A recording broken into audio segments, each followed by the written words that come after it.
Salut la famille, aujourd'hui on est venu encore pour une nouvelle vidéo. Aujourd'hui on va faire une réaction à travers Sadhguru, à travers Mr. Sadhguru. Sadhguru c'est un Indien, c'est un homme spirituel et scientifique, donc qui donne des leçons de la vie, des sciences et puis des sciences yogiques. Donc c'est un homme très respectueux en Inde et puis très respecté dans le monde. Il a fait une nouvelle vidéo, donc j'ai vu une nouvelle vidéo dans son chaîne YouTube qui est très intéressant, donc on va partir faire la réaction. Sadhguru.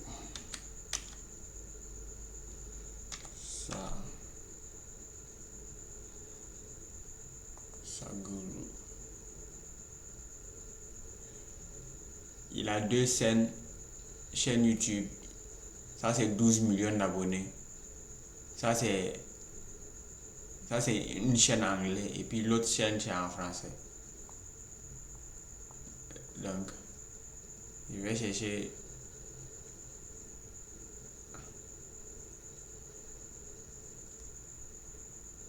celle du français, donc parce que dans ma chaîne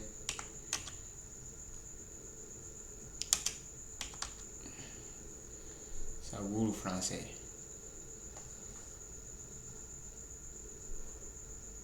Vous voyez, la chaîne francophone c'est 1 million.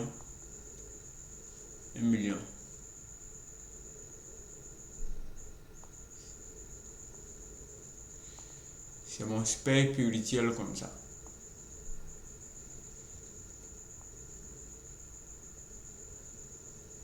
Yes, cette vidéo.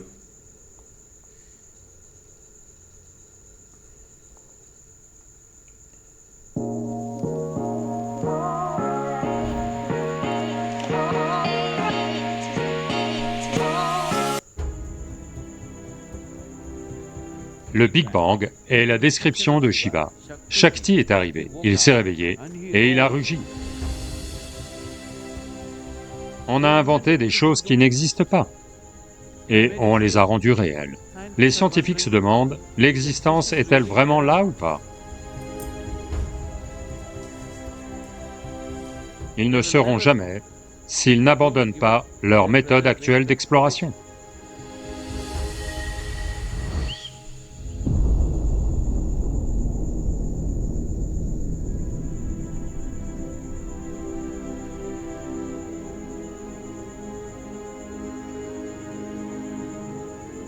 Ils disent que le temps a commencé avec le Big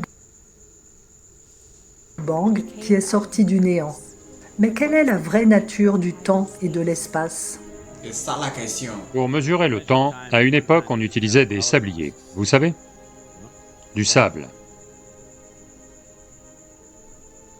C'était comme le calendrier Maya.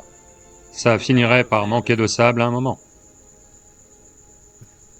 2012. Ensuite, ils ne savent pas quoi faire. Puis, on a vu les limites de quelque chose se déplaçant d'un endroit à l'autre, et on a mis en place ces horloges, qui sont cycliques.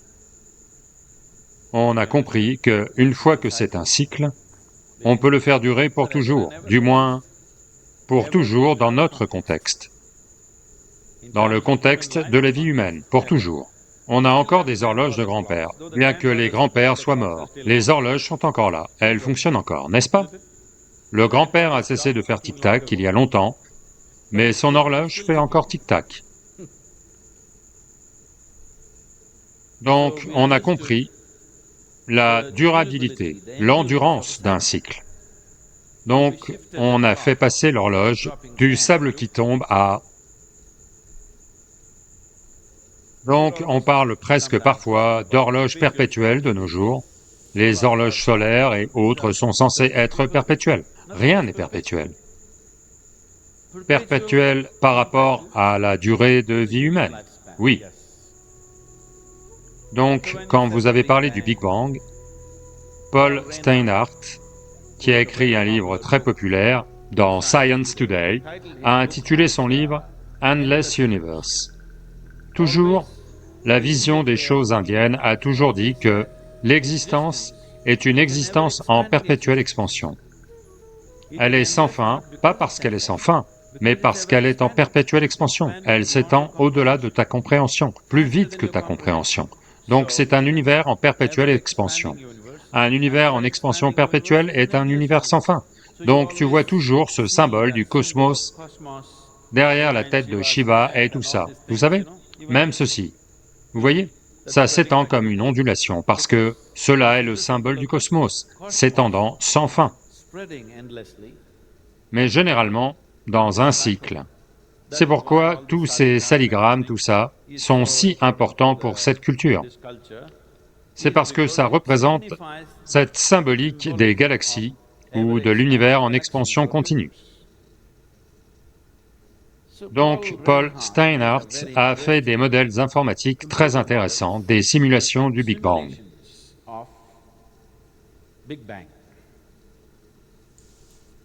Donc, une fois je l'ai rencontré, et il faisait une conférence montrant ces simulations informatiques du Big Bang. Et la chose incroyable, c'est que ces Big Bang, il dit, et maintenant tous les scientifiques le disent, qu'il n'y a pas eu qu'un seul Big Bang, il y a eu une série de bangs. On a eu une longue discussion, environ 5h30, on a commencé à parler, vous savez, et tout ce qu'il présente, ou il essaie de montrer, la version simulée du Big Bang, est la description de Shiva, dont on parle tout le temps. C'est incroyable. Et il a dit, c'est une série de bangs, pas un bang unique. Donc je lui ai posé une question simple. Donc si c'est une série de bangs, est-ce que ça pourrait être un rugissement? Voyez, si tu retires le silencieux d'une moto ou d'une voiture, ça ne va pas faire brrr, ça va faire dop dop dop dop dop. Ça fait de grands bangs. C'est comme ça qu'un moteur fonctionne. Vous savez, le moteur à combustion interne détonne. Quand tu accélères, il détonne si rapidement que ça ressemble à un rugissement. Mais en réalité, c'est bang bang bang bang bang. C'est comme ça que le moteur fonctionne. Donc j'ai dit, s'il y a beaucoup de bangs, est-ce que ça pourrait être un rugissement? Puis il a fait tout un calcul scientifique, mathématique sur son ordinateur, et a calculé la période de temps pendant laquelle ces bangs auraient pu se produire. Et il a dit, eh bien, ça pourrait être un rugissement. Je n'avais jamais pensé à ça, mais selon mes chiffres, je ne connais pas les chiffres, je peux à peine compter sur mes doigts, d'accord? Il a produit toutes sortes de calculs et a dit, oui, ça pourrait être un rugissement. Puis je lui ai dit, savez-vous que dans notre culture, dans le mode de vie indienne, en particulier dans le système du yoga, on a toujours dit tout était immobile, primordial, absolument immobile. Puis, Shakti est arrivé. C'est, en ce moment, ce qu'ils disent en physique, c'est que dans un état de vide, si tu appliques des forces électromagnétiques, pas à l'intérieur, à l'extérieur, disons qu'il y a une chambre vide, en condition de vide absolu, si tu appliques des forces électromagnétiques ici, pas à l'intérieur, à l'extérieur, immédiatement ici, des protons et neutrons virtuels vont apparaître. Donc en ce moment, ils disent, c'est comme ça que la création a commencé. Il y avait une immobilité absolue, une non-chose qu'on appelle Shiva. Shiva signifie ce qui n'est pas, tout était ce qui n'est pas, puis Shakti est arrivé et a commencé à jouer ici, et il s'est réveillé, et il a rugi. Donc sa première forme, on l'a appelé un Rudra. Le mot Rudra signifie littéralement un rugisseur. Pour la première fois, il a rugi. Quand il a rugi, il a pris la forme d'un linga, un ellipsoïde. C'est le Shiva Purana. C'est ce que les physiciens disent aujourd'hui. Il dit que c'est une série de bangs, c'est un rugissement, Quand il a rugi, une série de formes ellipsoïdes sont apparues, et autour de chaque forme ellipsoïde, des particules ont commencé à se rassembler, et de multiples galaxies sont apparues. C'est ce que dit la physique moderne. Donc cela concerne seulement la matière et l'espace. Donc où est la place du temps? D'où vient le temps? Le temps n'existe pas. C'est seulement parce que votre mental conscient veut tout compartimenter. La nature de l'intellect, c'est que s'il ne coupe pas quelque chose, il ne peut rien comprendre. N'est-ce pas? Bien sûr. Voyez, la base même de votre intellect, c'est que il est comme un scalpel qui ouvre tout. Il n'y a que s'il coupe qu'il va savoir, autrement il ne saura pas. Donc, comme on a développé la science moderne à travers le processus intellectuel, notre mode de connaissance est toujours la dissection, n'est-ce pas? Si on veut vous comprendre, on va vous disséquer. Peut-on savoir où est votre pouvoir créatif en ouvrant votre cerveau? Ou en ouvrant votre corps? Non. Ça n'arrivera pas. Mais c'est comme ça qu'on va essayer de le découvrir, parce que c'est la raison pour laquelle la science moderne, avec ses moyens physiques, se retrouve dans une impasse à un certain point. Cela s'est produit il y a quelques années, de nombreuses années. Je ne me soumets plus à de telles indignités. J'étais avec un groupe de personnes et ils ont dit, « On veut tester vos ondes gamma. » Je ne savais pas que j'avais des ondes gamma en moi. Ils ont dit, « Non, vous avez des ondes gamma dans votre cerveau, on veut les mesurer. » J'ai dit, « Ok. » Parce que j'avais une obligation envers eux, j'ai dit, « Ok. » Donc ils m'ont mis 14 électrodes et ils ont dit, « Méditez. »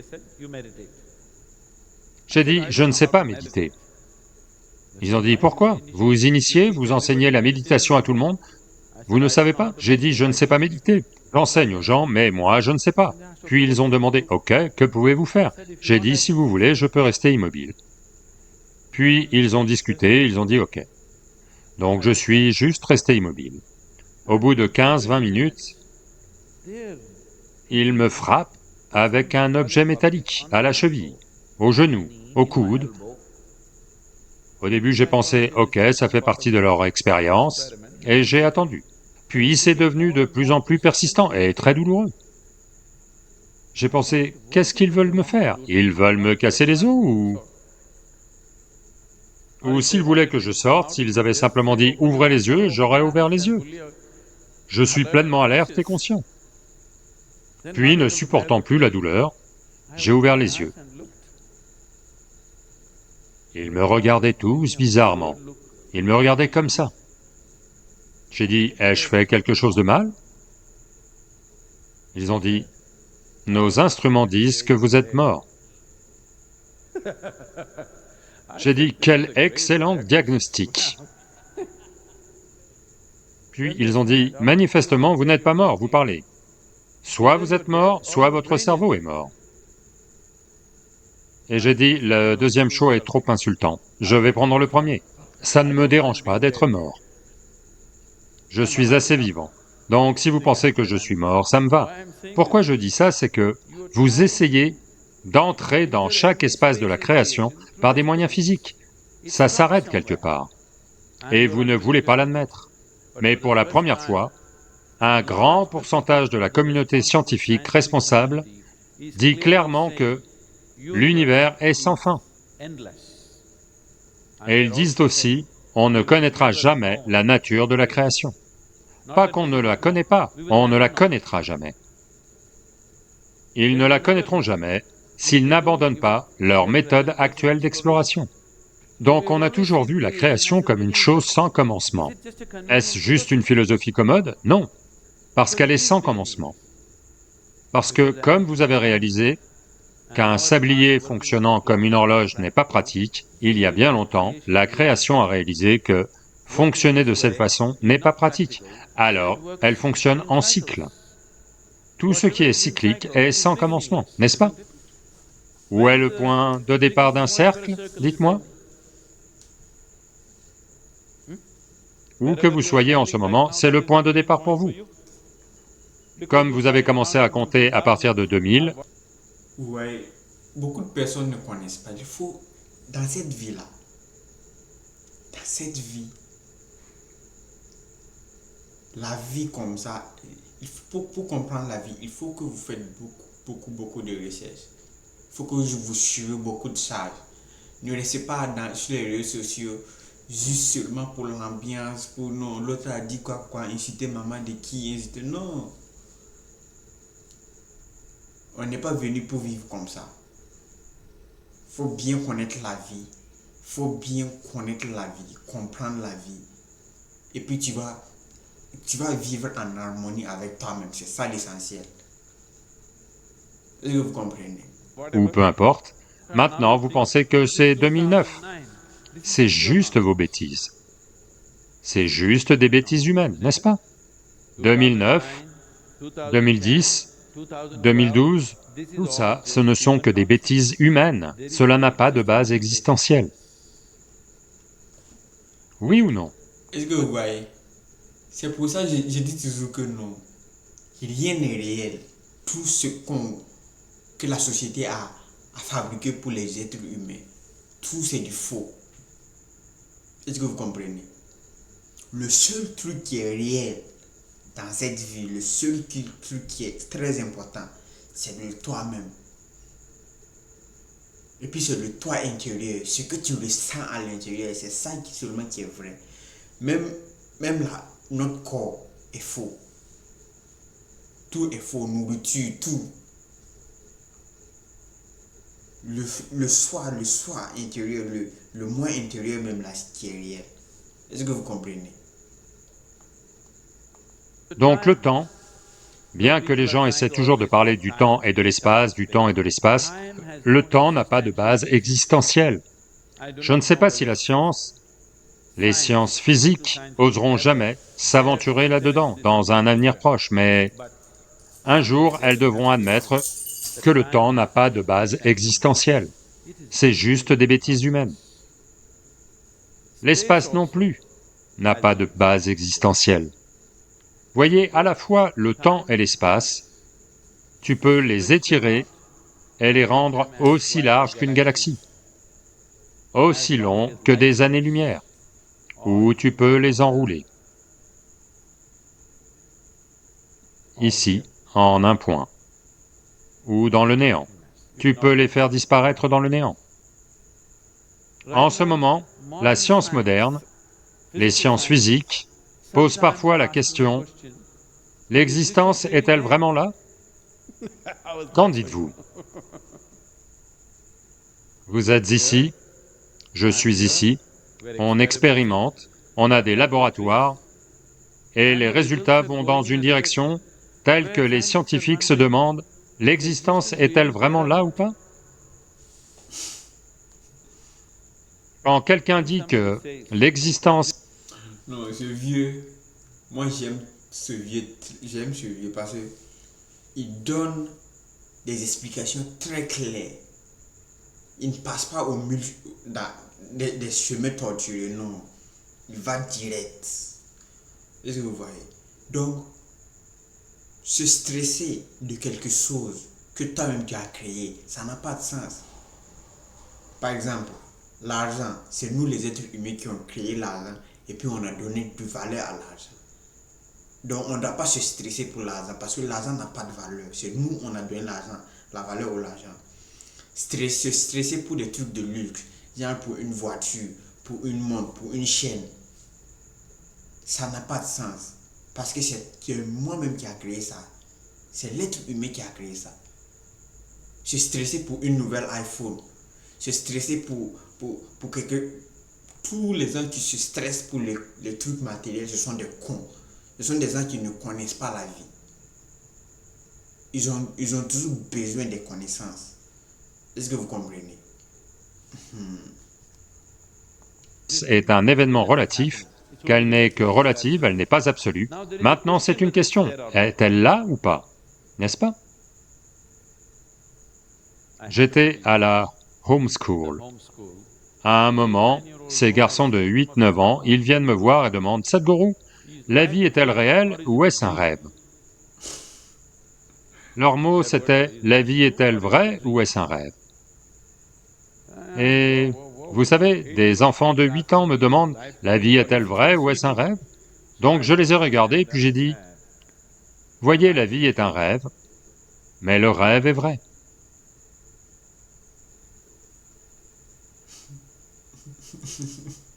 Le rêve est vrai, n'est-ce pas?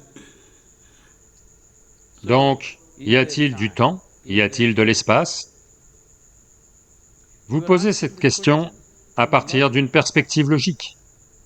Donc, quand vous posez une question, la réponse évidente doit être oui ou non. Ouais. Mais ce n'est pas comme ça. Parce que ces dimensions n'appartiennent pas à la dualité du oui ou non, est ou n'est pas. Cela doit être perçu. Cela doit être avec un certain abandon, vous le saurez. Vous ne le saurez pas en pensant, vous ne le saurez pas en analysant, vous ne le saurez pas en lisant un livre ou en écoutant une conférence. Si vous vous asseyez simplement avec moi, je vais vous montrer ce que sont le temps et l'espace.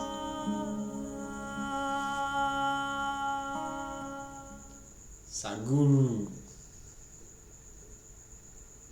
Teenagers are building businesses with AI, while the only AI you know Ouais, donc c'est ça, la vie est très très simple. Faut pas se stresser. Il n'y a rien qui est réel. On vit dans une illusion. Donc ce qui est réel, c'est toi-même. Le reste là, c'est faux. Il n'y a pas quelque chose qui est réel, mon frère. Moi, je vais me stresser pour quelque chose que j'ai fabriqué. Voiture là, c'est qui a fabriqué? C'est pas être humain, c'est pas moi. Il faut que vous analysez les trucs au plus haut niveau. Ne regardez pas les trucs terre à terre. Je vais me stresser pour une iPhone. Je vais me stresser pour une voiture, pour une maison. Quelque chose que je vais mourir laisser. Ça n'a même pas de sens, les frères. Ça n'a même pas de sens. Ça n'a même pas de sens. Allez visiter la chaîne de Sadhguru. Vous aurez des expériences, vous aurez des leçons de la vie. Sadhguru, il est très très très réel.